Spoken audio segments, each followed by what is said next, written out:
BJP JDS ಪಾದಯಾತ್ರೆ ಮುಗಿದ ಬೆನ್ನಲ್ಲೇ ಬಿಜೆಪಿಯ ಕೆಲ ಅತೃಪ್ತ ನಾಯಕರು ಸಭೆ ನಡೆಸಿದ್ದಾರೆ.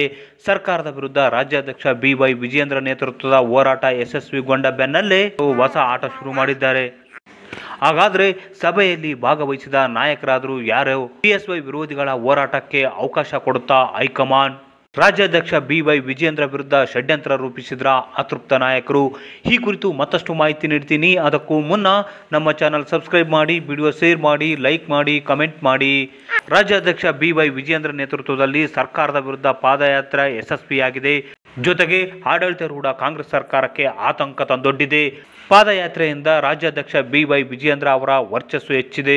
ಹಾಗೆ ಪಕ್ಷದೊಳಗೆ ಹಿಡಿತ ಕೂಡ ಬಿಗಿಯಾಗತೊಡಗಿದೆ. ಅಷ್ಟೇ ಅಲ್ಲ, ದೆಹಲಿ ಮಟ್ಟದಲ್ಲಿ ರಾಜ್ಯಾಧ್ಯಕ್ಷರ ಪ್ರಭಾವ ಕೂಡ ಹೆಚ್ಚಿದೆ. ಇದರಿಂದ ದಿಗಲುಗೊಂಡಿರುವ ಅತೃಪ್ತ ನಾಯಕರಾದ ಬಸನಗೌಡ ಪಾಟೀಲ್ ಯತ್ನಾಳ್, ರಮೇಶ್ ಜಾರಕಿಹೊಳಿ, ಪ್ರತಾಪ್ ಸಿಂಹ, ಅರವಿಂದ್ ಲಿಂಬಾವಳಿ ಸೇರಿ 12ಕ್ಕೂ ಹೆಚ್ಚು ನಾಯಕರು ರೆಸಾರ್ಟ್ವೊಂದರಲ್ಲಿ ಸಭೆ ನಡೆಸಿದ್ದಾರೆ. ವಾಲ್ಮೀಕಿ ಅಭಿವೃದ್ಧಿ ನಿಗಮದ ಹಗರಣ, ಪರಿಶಿಷ್ಟರ ಕಲ್ಯಾಣಕ್ಕೆ ಮೀಸಲಿದ್ದ ಹಣದ ದುರ್ಬಳಕೆ ವಿರೋಧಿಸಿ ಕಾಂಗ್ರೆಸ್ ಸರ್ಕಾರದ ವಿರುದ್ಧ ಬಾಗಲಕೋಟೆ ಜಿಲ್ಲೆಯ ಕೂಡಲಸಂಗಮದಿಂದ ಬಳ್ಳಾರಿವರೆಗೆ ಪಾದಯಾತ್ರೆ ನಡೆಸಲು ಈ ಅತೃಪ್ತ ನಾಯಕರು ನಿರ್ಧಾರ ಮಾಡಿದ್ದಾರೆ. ಪಕ್ಷ ಹಮ್ಮಿಕೊಂಡಿದ್ದ ಪಾದಯಾತ್ರೆಯಲ್ಲಿ ಭಾಗವಹಿಸದೆ ಕೆಲ ಅತೃಪ್ತ ನಾಯಕರು ಹಮ್ಮಿಕೊಳ್ಳುವ ಪಾದಯಾತ್ರೆಗೆ ಹೈಕಮಾಂಡ್ ನಾಯಕರು ಅವಕಾಶ ಕೊಡುವುದು ಬಹುತೇಕ ಡೌಟ್ ಎನ್ನಲಾಗಿದೆ. ಪಕ್ಷ ಸಂಘಟನೆ ವಿರುದ್ಧ ಹೋಗುವವರಿಗೆ ಅವಕಾಶ ಕೊಟ್ಟರೆ ತಪ್ಪು ಸಂದೇಶ ರವಾನೆ ಆಗುತ್ತದೆ ಎಂಬುದು ಹೈಕಮಾಂಡ್ ನಾಯಕರಿಗೆ ಮನವರಿಕೆಯಾಗಿದೆ. ಈಗಾಗಲೇ ರಾಜ್ಯಾಧ್ಯಕ್ಷ ಬಿವೈ ವಿಜಯೇಂದ್ರ ನೇತೃತ್ವದಲ್ಲಿ ಪಕ್ಷ ಸಂಘಟನಾ ಕಾರ್ಯ ಚುರುಕುಗೊಂಡಿದೆ ಮತ್ತು ಪಾದಯಾತ್ರೆ ಬಳಿಕ ಪಕ್ಷದ ವರ್ಚಸ್ಸು ಕೂಡ ಹೆಚ್ಚಿದೆ.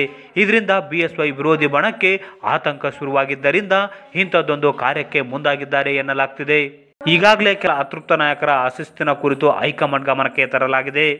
ಇಂದಲ್ಲ ನಾಳೆ ಹೈಕಮಾಂಡ್ ನಾಯಕರು ಕ್ರಮ ಕೈಗೊಳ್ಳುವುದು ಗ್ಯಾರಂಟಿ. ಅಷ್ಟೇ ಅಲ್ಲ, ಪಾದಯಾತ್ರೆಯ ಯಶಸ್ಸು ವಿಜಯೇಂದ್ರ ಅವರಿಗೆ ಲಭ್ಯವಾಗದಂತೆ ನೋಡಿಕೊಳ್ಳುವ ಕುತಂತ್ರ ಮಾಡಿದ್ದಾರೆ ಎನ್ನಲಾಗಿದೆ. ಒಟ್ನಲ್ಲಿ ಅತೃಪ್ತ ನಾಯಕರ ಪಾದಯಾತ್ರೆಗೆ ಹೈಕಮಾಂಡ್ ನಾಯಕರು ಅವಕಾಶ ಕೊಡ್ತಾರಾ ಎಂಬುದು ಕಾದು ನೋಡಬೇಕಿದೆ.